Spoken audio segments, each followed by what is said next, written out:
ito ay rated SPG. Striktong patnubay at gabay ng magulang ang kailangan. Magkakatotoo ang sinabi ni Mando na balang araw ay ang pamilya na mismo ni Rigor ang aayaw sa kanya.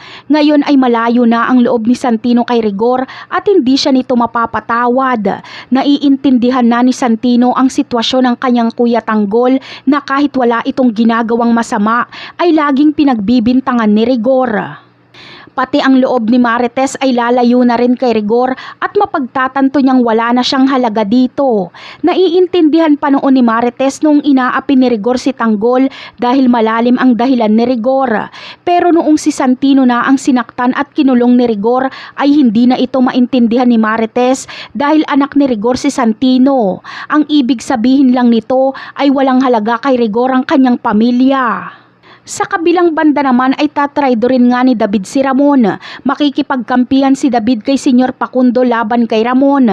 Ang layunin ni David ay mapatay nila Senyor Pacundo si Ramon para siya na ang magpatakbo sa pamilya Montenegro.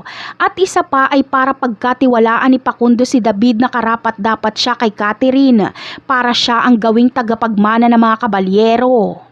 Kapag magtagumpay si David ay siya na ang magiging pinakamayaman sa lahat dahil makukuha niya ang yaman ng mga kabalyero at Montenegro. Palihim lang ang pagtatraidor ni David kay Ramon.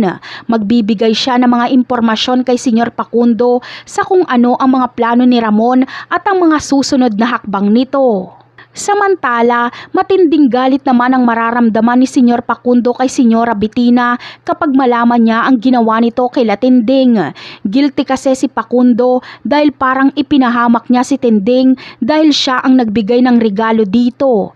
Sa galit ni Pacundo ay ilalabas niya si Latinding sa kulungan ng kabayo at si Bettina ang kanyang ipapalit. Mas bagay kasi si Bettina doon dahil sa sama ng kanyang ugali.